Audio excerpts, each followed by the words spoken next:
بسم اللہ الرحمن الرحیم۔ سمجھے کہ قرآن کا چھٹا حصہ عظمت صحابہ پر، پھر وہی سوال کہ اللہ اتنی شان صحابہ کو کیسے عطا کی گئی؟ صحابہ کرتے کیا تھے؟ جسم ان کا ہمارے جیسا تھا، نماز وہ جو پڑھتے تھے اس کی نقل کر کے ہم وہی نماز پڑھ رہے ہیں۔ اب تو ماڈرن دور آ گیا ہے، ہر چیز وسیع ہو گئی ہے اور پیسہ عام ہو گیا ہے، لیکن ہمارا مقام کم ہے، صحابہ کا مقام زیادہ ہے۔ صرف ایک وجہ میں آپ کے سامنے رکھتا ہوں، صرف ایک وجہ، اس میں تمہیدی بات سمجھ لیں۔ جب نبی علیہ السلام نے مکہ کی طرف جانے کا ارادہ فرمایا، صحابہ کرام سے مشورہ ہوا تو صحابہ کرام نے عرض کی کہ اللہ کے رسول آپ لشکر لے کر مکہ پر حملہ کریں۔ یہ فتح مکہ سے پہلے کی بات ہے۔ تو اس مشورے کے دوران صحابہ کرام سے جو اللہ کے نبی نے مشورہ کیا، بات لیک ہو گئی۔ حاتم بن ابی بلتہ رضی اللہ تعالی عنہ نے ایک چٹ لکھی، خط لیٹر لکھا اور کسی بندے کو ہاتھوں دے دیا اور کہا کہ مکے میں پہنچا۔ وجہ یہ تھی کہ میرا سارا خاندان ادھر ہے، میں ہجرت کر کے مدینہ آیا، مسلمان ہو گیا۔ اس میں لکھا ہوا تھا کہ اے میرے خاندان والوں، تم اللہ کے نبی کے لشکر کے آنے سے پہلے پہلے مسلمان ہو جاؤ، تمہیں امن و امان مل جائے گا۔ یہ خط میں کچھ تفصیل کے ساتھ لکھا ہوا تھا۔ راستے میں وہ بندہ پکڑا گیا، خط اللہ کے نبی کے پاس آ گیا تو نبی علیہ السلام نے وہ خط پڑھا۔ حاتم بن ابی بلتہ کو بلایا، خط پڑھ رہی ہیں اونچی آواز کے ساتھ اور حضرت عمر سن رہے ہیں۔ حضرت عمر جوش میں اٹھے، تلوار نکالی اور عرض کی دعنی ان اقتلہ، مجھے چھوڑ دیں اور مہلت دیں کہ میں اس کی گردن اڑاتا ہوں، میں اس کو شہید کرتا ہوں، قتل کرتا ہوں اس کو۔ تو نبی علیہ السلام نے کیا فرمایا؟ دعہو انہو من اہل بدر، حاتم بن ابی بلتہ کو چھوڑ دو، تمہیں پتہ نہیں کہ وہ بدری صحابی ہے، تمہیں پتہ نہیں وہ بدری صحابی ہے۔ یہ فضیلت ہے بدر والوں کی۔ اتنا مقام کیوں مل رہا ہے صحابہ کرام کو؟ سوال یہ ہے کہ اللہ ان کے لیے جھانکے، اللہ اعلان کرے کہ میں نے معاف کر دیا، غلطی کرے تو نبی فرمائے کہ یہ بدر والے ہیں، معاف کیے ہوئے ہیں۔ وجہ کیا ہے؟ پورے قرآن میں اور حدیث میں ایک ہی وجہ سمجھ آئی ہے۔ ویسے تو کئی وجوہات ہیں، لیکن ایک وجہ جو ہمارے معاشرے کی ضرورت ہے وہ یہ ہے کہ صحابہ کرام آپس میں رحم دل تھے۔ صحابہ کرام کے دل آپس میں پاک تھے، صحابہ کرام دل کے برے نہیں تھے، صحابہ کرام کسی پر طنز نہیں کرتے تھے، صحابہ کرام کسی کی چغلی نہیں کرتے تھے، صحابہ کرام غیبت کرنے والے نہیں تھے۔ قلوبہم واحد، ان کے دل سب کے ایک جیسے تھے۔ یہ ایک وجہ ہے، یہی ایک وجہ ہے بس۔ میرا اور آپ کا دل ایک ہو جائے، اللہ کی رحمت کا نزول دیکھیں۔ میرا اور آپ کا دل ایک ہو جائے، صفوں میں لذت ایمانی پائیں گے، لذت ایمانی۔ میرا اور آپ کا دل ایک ہو جائے، میاں بیوی میں طلاق نہیں ہوگی، بیٹا باپ کا نافرمان نہیں ہوگا، بھائی بھائی سے نہیں جھگڑے گا، وراثت پر جھگڑے نہیں ہوں گے، وراثت پر قتل و غارت نہیں ہوگی، صرف اگر دل ہمارا ایک ہو جائے۔ اللہ کے رسول علیہ السلام فرماتے ہیں، صحیح بخاری کی حدیث ہے، فرمائے قیامت کے دن جب جنتی جنت میں جائیں گے اور جہنمی جہنم میں جائیں گے تو نبی علیہ السلام نے فرمایا میرے رب نے مجھے دو نشانیاں جنت والوں کی بتائی۔ ایک نشانی یہ ہے کہ جنت میں جانے والے لوگوں کے چہرے 14ویں رات جیسے روشن ہوں گے، جس طرح 14ویں کا چاند ہوتا ہے روشن، اسی طرح ان کے چہرے روشن ہو۔ اور دوسری نشانی نبی علیہ السلام نے فرمائی کہ ان سب کے دل ایک ہوں گے، ان سب کے دل ایک ہوں گے، ان کے دلوں میں جو ایک بندے کے دل میں بات چلے گی وہ سب کے دل میں ایک ہوگی، سب کی سوچ، مزاج، عقل، ذہن، مائنڈ سب کا ایک جیسا ہوگا۔ جنت میں جب جانے کے لیے اللہ تعالیٰ دل پاک کر رہی ہے تو دنیا میں رہ کر ہم دل پاک کیوں نہیں کر سکتے؟ اس دنیا میں رہ کر اپنے دل کو پاک کیوں نہیں کرنا چاہتے؟ دل کو پاک کیجئے، اللہ تبارک و تعالیٰ جسم کو پاک کر دے گا۔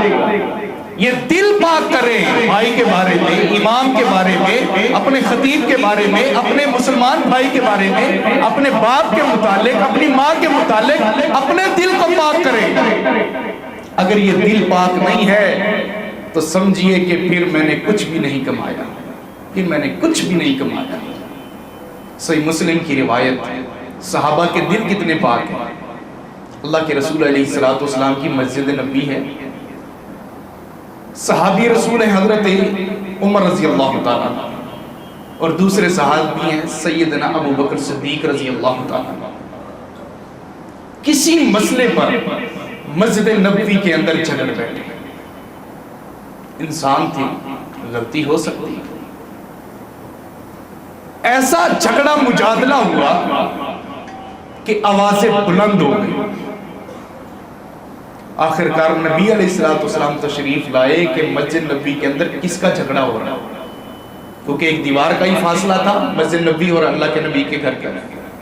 تو نبی علیہ السلام تشریف لائے، آپ نے جب دیکھا نا کہ لڑنے والے اور بحث کرنے والے ابو بکر عمر ہیں تو اللہ کے نبی نے کچھ نہیں کہا، آپ نے کچھ نہیں کہا کہ ابو بکر عمر ہے تو مسئلہ خود ہی حل ہو جائے گا، ان کو سمجھانے کی ضرورت نہیں ہے۔ بس اوقات ایسا ہوتا ہے کہ اگر بندہ اہل علم ہے تو ان کو سمجھانے کی ضرورت نہیں ہوتی، اشارہ کافی ہوتا ہے کہ میں نے آپ کو دیکھ لیا ہے، میں نے آپ کو دیکھ لیا ہے، اتنا ہی کافی ہوتا ہے۔ اللہ کے رسول علیہ السلام نے دیکھا، ابو بکر عمر نے بھی دیکھا، تو اللہ کے نبی واپس چلے گئے۔ حضرت ابو بکر عمر رضی اللہ تعالیٰ عنہ آپس میں ناراض ہو گئے۔ یہ ظہر کی نماز سے کچھ بعد کا وقت تھا ناراض ہونے کا، کسی ایک شرعی مسئلہ پر ابو بکر کہتے ہیں یوں ہے، عمر کہتے ہیں نہیں یوں ہے، ناراض ہو گئے۔ وہ اپنے گھر، یہ اپنے گھر۔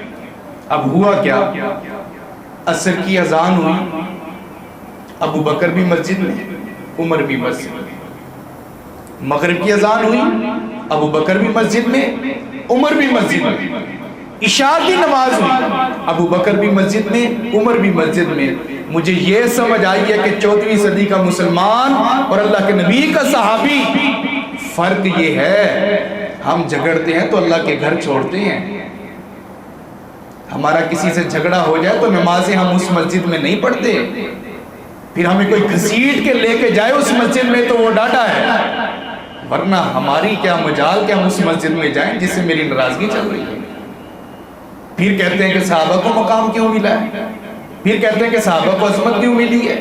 اپنے گریبان میں ذرا جھانکا ہم نے، امام کے ساتھ نہیں بنتی مسجد چھوڑ کے، مسجد امام کی ہے، مسجد اس کا گھر ہے۔ چھوٹی سی بات پہ، بات کیا تھی، سردی کا موسم ہے، صبح فجر کی نماز کے لیے آیا تو امام صاحب نے موٹر نہیں چلانے دی، موٹر نہیں چلانی تھی، ناراض ہو کے چلا گیا، پوری سردی گزر گئی، یہ اللہ کا ولی دوبارہ مسجد میں نہیں آیا۔ امام صاحب نے 5 منٹ جمعے کے اوپر کیوں لگائے تھے، آج کے بعد تو نہیں آنا اس مسجد میں۔ یہ ہے ناراضگیاں ہمارے، سبحان اللہ، کیا ناراضگیاں آپ کی، یہ ہے ناراضگیاں۔ تو اللہ کے نبی علیہ السلام کے صحابہ ناراض ہوئے، لیکن اللہ کا گھر نہیں چھوڑا، مسجد نہیں چھوڑی، تاکہ احساس ہو، ایک دوسرے کو دیکھیں گے تو احساس ہوگا، ایک دوسرے کو دیکھ کر دل نرم ہوگا۔ عشاء کی نماز کے بعد اپنے اپنے گھر۔ اب دیکھیں اللہ کے رسول نے بھی کوئی سٹینڈ نہیں لیا، نبی علیہ السلام نے بھی ذرا برابر کوئی بات نہیں کی ان کو۔ عشاء کی نماز کے بعد اپنے اپنے گھر۔ ابو بکر بھی تہجد گزار تھے، سیدنا عمر بھی تہجد گزار تھے، رضی اللہ تعالیٰ عنہ اجمعین۔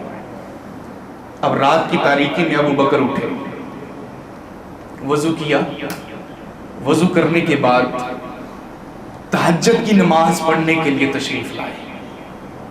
اب تہجد کی نماز پڑھنے کے لیے اللہ اکبر کہتے ہیں، ہاتھ چھوڑ دیتے، کہتے ابو بکر یار اللہ کے بندے کس طرح اس رات کے اندھیرے میں اللہ کے سامنے کھڑا ہو کر عبادت کر رہا ہے اور تیرا بھائی عمر تجھ سے ناراض ہے؟ یار 3 نمازیں تو نے اس حالت کے اندر پڑھی ہیں، اس حالت کے اندر پڑھی ہیں کہ تیرا بھائی تجھ سے ناراض ہے اور تو کیا کر رہا ہے؟ حضرت ابو بکر صدیق رضی اللہ تعالیٰ عنہ اسی حالت میں چھوڑ دیتے، اپنی کیفیت کو چھوڑ دیتے۔ سیدنا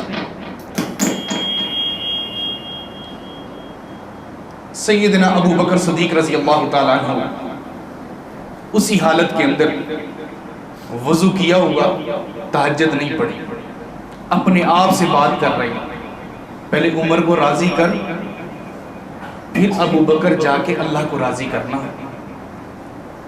حضرت ابو بکر صدیق وہیں سے گھر سے نکلے، رات کا آدھا حصہ بیت گیا، ادھر سے عمر ہے رضی اللہ تعالیٰ، تہجد کے لیے کھڑے ہوئے، وہی سوال ذہن کے اندر، عمر یار اللہ کے بندے نماز پڑھ رہا ہے اور وہ بھی تہجد کی، اللہ سے آن لائن ہو گیا، کس حالت کے اندر اللہ کے سامنے سجدہ کرے گا کہ تجھ سے تیرا بھائی ابو بکر ناراض ہے؟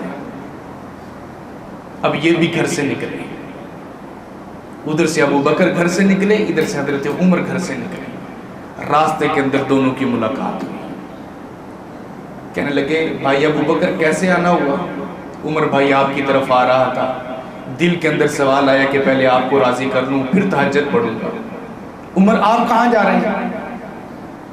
بھائی آپ کی طرف آنا ہوا تھا کہ آپ کو راضی کر لوں پھر اللہ کو راضی کروں گا۔ دونوں آپس میں گلے ملے اور پھوٹ پھوٹ کر رونے لگ گئے۔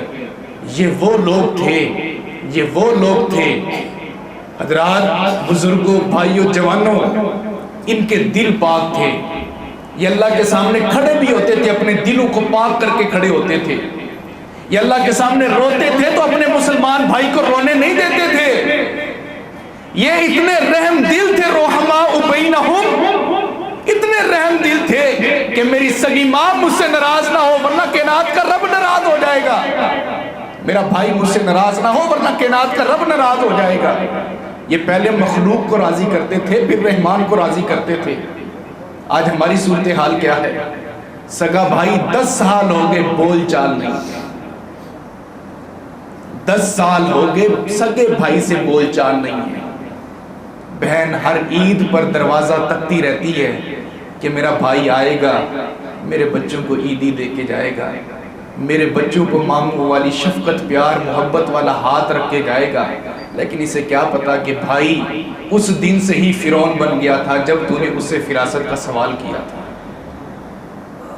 اس دن سے ہی اس نے اپنے دروازے بند کر لیے تھے جب تو نے کہا تھا کہ بھائی ابا فوت ہو گئے ہیں، میرے کپڑے پھٹ گئے ہیں، میرا خامد کما نہیں سکتا، بچے میرے پڑھ نہیں سکتے، بھائی باپ کی پگ تیرے سر پہ ہے، وراثت کو حل کر لے، وراثت کو تقسیم کر دے، مجھے بھی دے دے، جا دفع ہو جا۔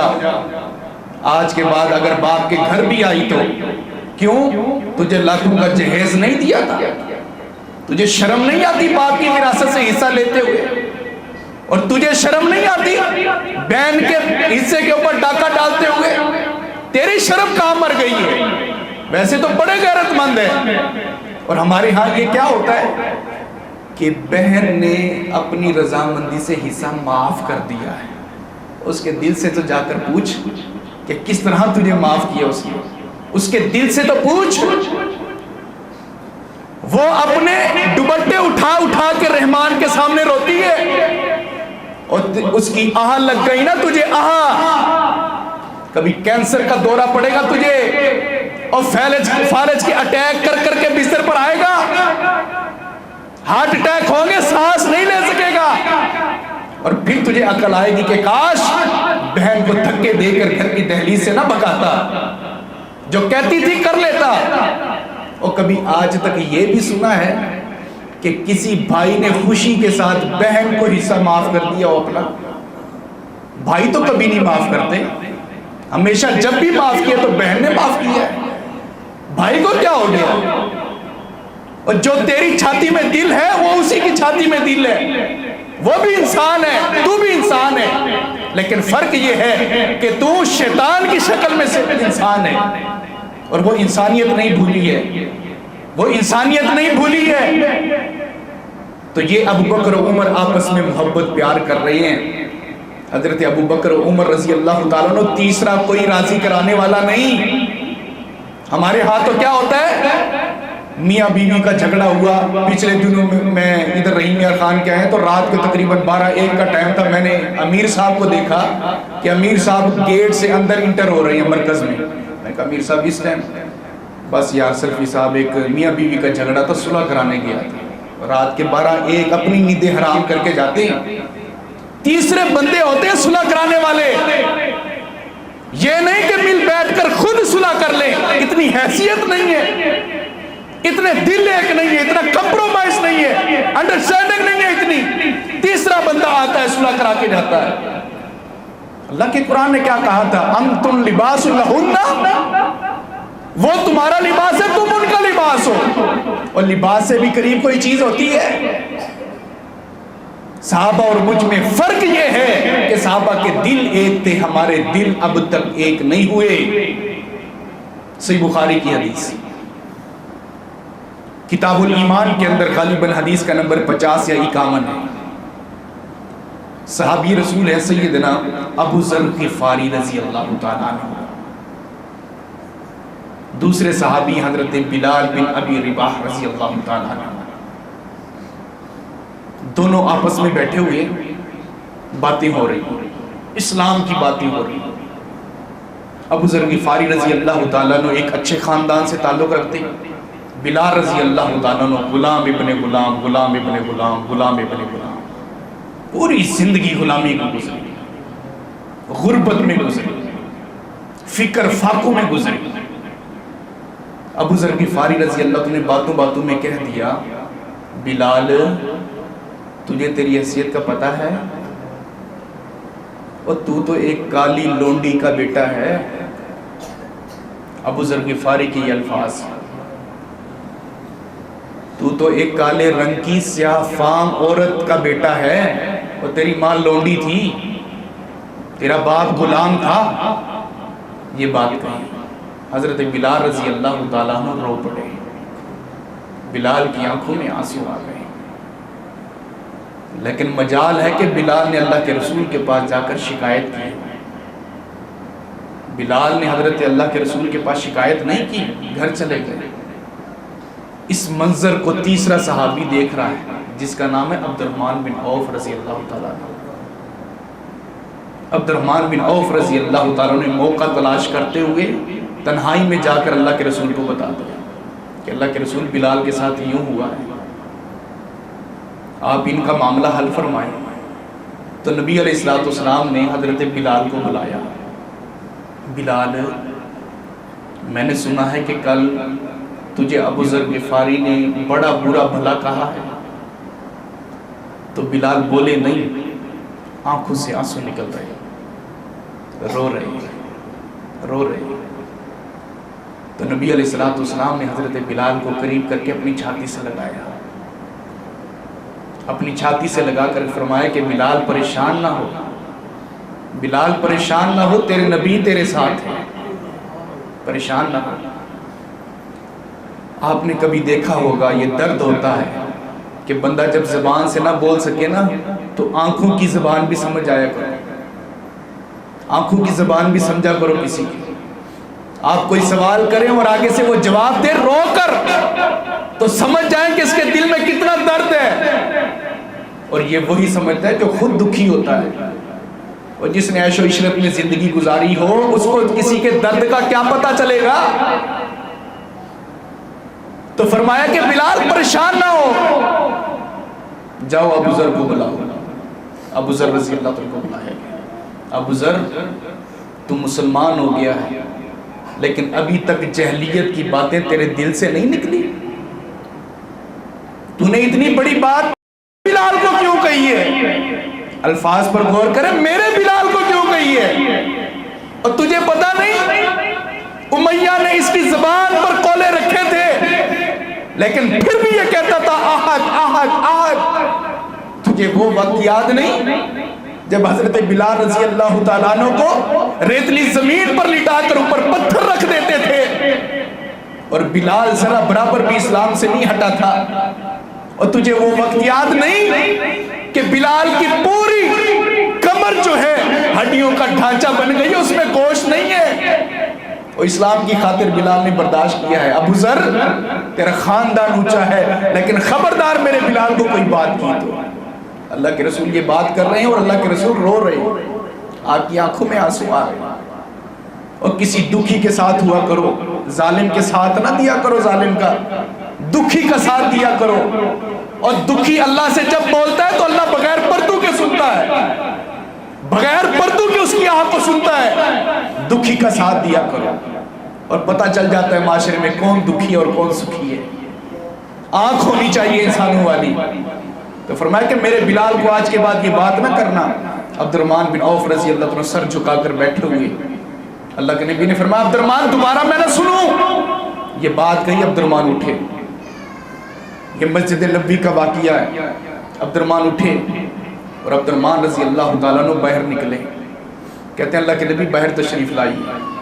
نبی علیہ السلام جس انداز کے ساتھ باہر گئے ہیں نا، وہ انداز بڑا نرالا تھا.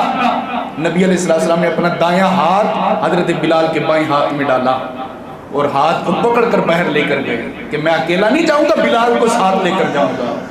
صحن میں جا کر مسجد نبی کے صحن میں مٹی کے اوپر عبد الرحمن لیٹ گیا. یہ عبد الرحمن لیٹا ہوا ہے، عبد الرحمن بن عوف رضی اللہ تعالیٰ عنہ. اور ادھر سے اس صحابی کو بلایا، ابو ذر غفاری کو. ابو ذر جس طرح میں لیٹا ہوں یہاں پر لیٹ. ابو ذر نے ہاتھ پکڑا، عبد الرحمن کو کھڑا کیا، کہا کہ آپ کھڑے ہو جائیں. ابو ذر وہاں پر لیٹ گئے. ابو ذر نے بلال کو عرض کی کہ بلال جس طرح مسجد میں ٹھہرا ہوا ہے اسی طرح آ جا اور میرے ان ہونٹوں پر اپنا پاؤں رکھ دے، شاید کہ مجھے احساس ہو جائے کہ ان ہونٹوں سے بلال کو یہ برے جملے کیوں کہے. نبی علیہ السلام یہ منظر دیکھ رہے ہیں. بلال رضی اللہ عنہ کی آنکھوں سے آنسو بہہ پڑے اور کہا کہ بھائی ابو ذر کھڑا ہو جا، میرے اندر اتنی مجال نہیں ہے کہ میں تیرے ہونٹوں پر پاؤں رکھوں. کھڑا ہو جا، میں نے تو اسی وقت ہی تجھے معاف کر دیا تھا، لیکن دل میں یہ بات ضرور تھی کہ یار کیا اسلام لانے کا مقصد یہ تھا کہ ماں کی گالیاں بھی سننی پڑے گی؟ اسلام لانے کا مقصد یہ تھا کہ میری ماں کو بھی برا بھلا کہا جائے گا؟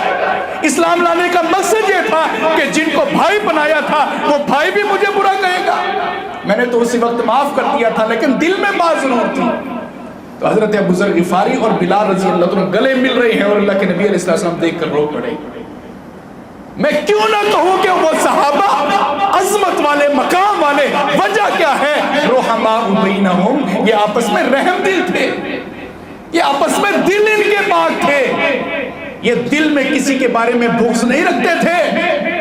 اور کوئی ایک صحابی دکھا دو، ایک صحابی امیر محترم کی موجودگی میں بات کر رہا ہوں، ایک صحابی جس نے غیر شرعی مسئلے پر کسی دوسرے صحابی سے 3 دن سے زیادہ بول چال ختم کی ہو. ایک صحابی دکھا دو، ایک صحابی.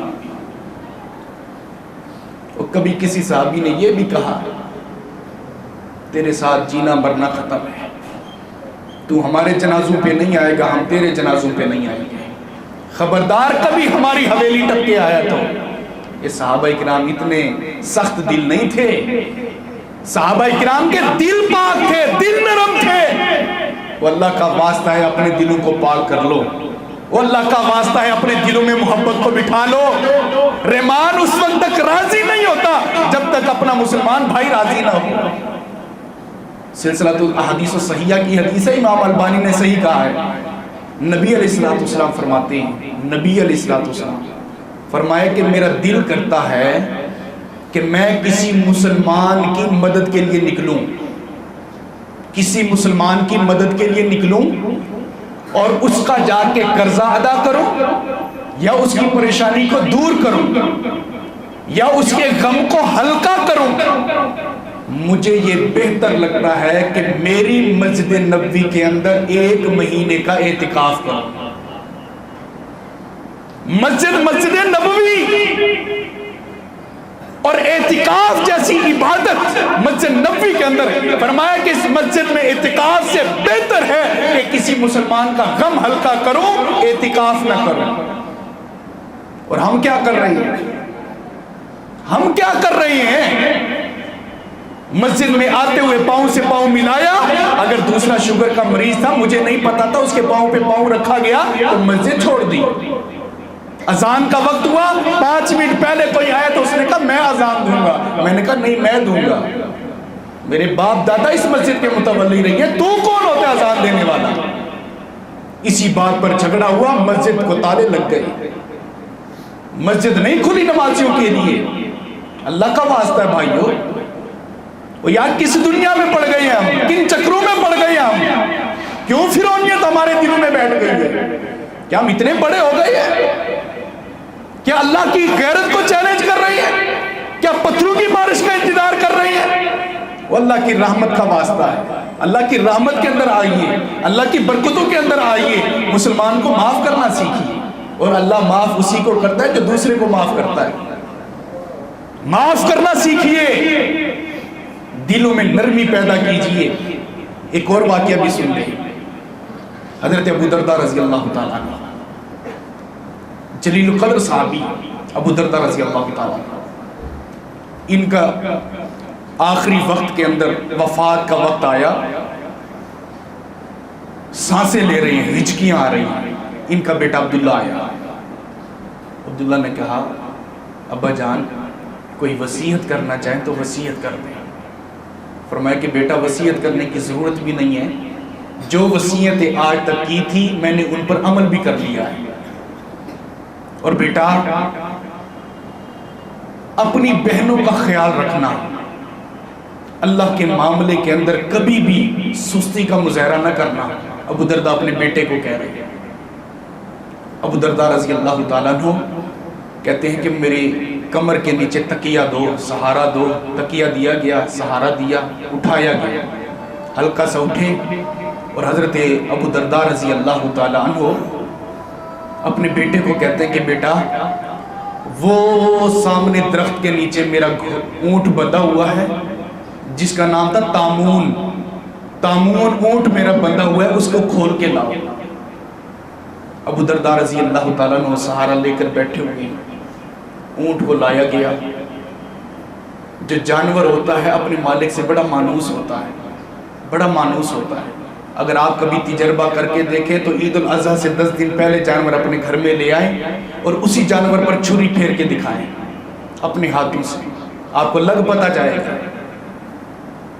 اور بیٹیوں کے باپ جنہوں نے 22 سال تک 25 سال تک بیٹی کو پالا ہو، وہ جب رخصت کرتا ہے اپنی بیٹی کو پتہ چلتا ہے اس کو، اس کے جگر پھٹنے کو ہو جاتا ہے، اس کا کلیجہ حلق کو آ جاتا ہے جب بیٹی کو رخصت کر رہا ہوتا ہے۔ یہ تو جانور کی بات ہے۔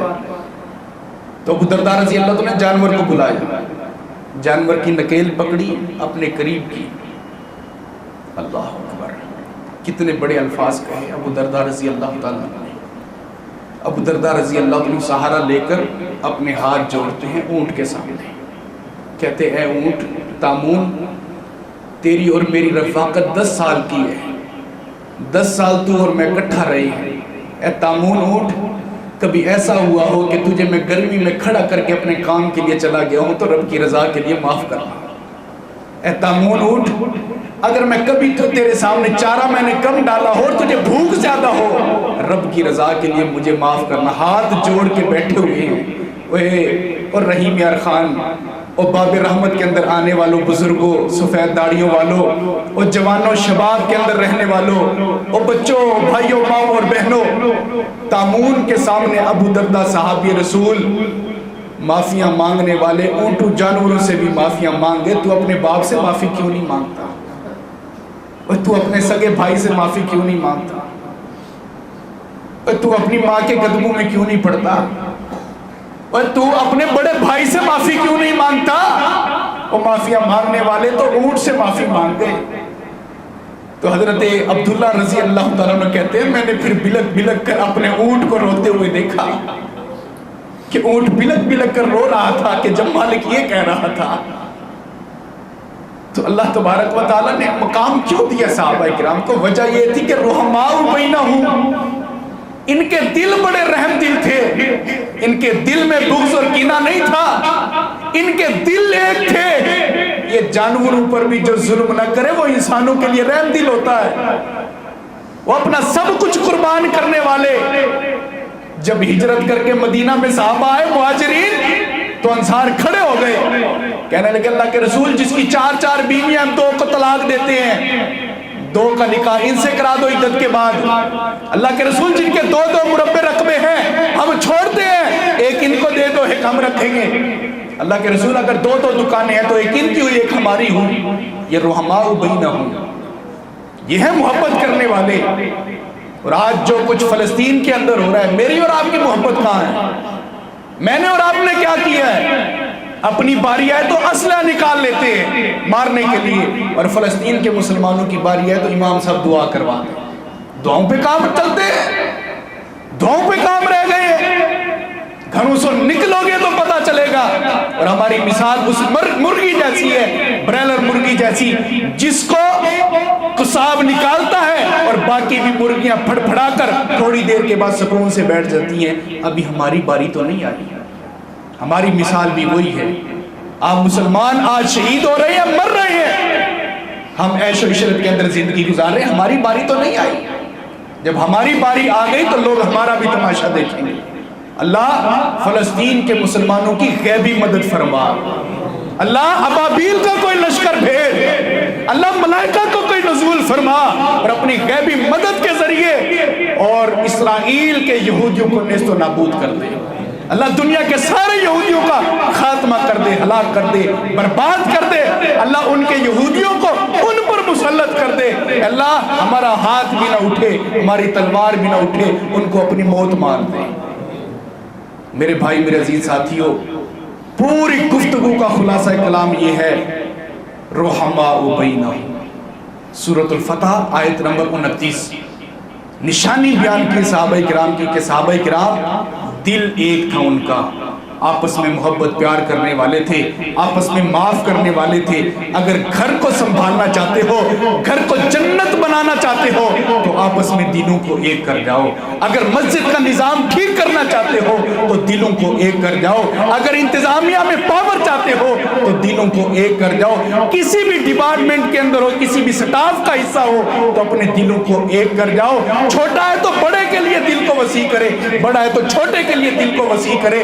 آپس میں محبت پیار کو بانٹو۔ یہ محبت پیار کی دنیا ہے، ایک نہ ایک دن جنازے اٹھ جانے ہیں۔ مرنے کے بعد تو یہ نہ کہے اچھا ہوا جنازہ اٹھا ہے، مرا ہے تو سکون آیا ہے رب کی زمین پر، بلکہ مرنے کے اوپر بھی آپ کے اوپر پرندے بھی چہچا رہے ہوں کہ اللہ سرزمین سے کوئی گیا ہے۔ ہمیں بھی آج اس کی کمی محسوس ہو رہی ہے۔ جنازہ اٹھانے والے کندھو کو پتا چلے کہ آج مرتے کلندر دنیا سے جا رہا ہے۔ جنازہ اٹھاتے ہوئے مرد اور عورتوں کو پتا چلے کہ آج کوئی شریف نفس مرد دنیا سے جا رہا ہے، جوان دنیا سے جا رہا ہے، بہن دنیا سے جا رہی ہے کہ جس نے آج تک اپنی زبان سے کسی کو برا بھلا نہیں کہا تھا۔ ایسی زندگی گزاریے، اپنے دل کو پاک کیجئے، اپنے دلوں میں محبت پیار ڈالیے۔ اپنی نمازوں سے پہلے محبت پیار، عبادات سے پہلے محبت پیار۔ یہ محبت پیار ہی کی کمی ہے جس کی وجہ سے 2 صفوں سے تیسری صف مسجد میں نہیں ہوتی۔ محبت پیار کی کمی ہے۔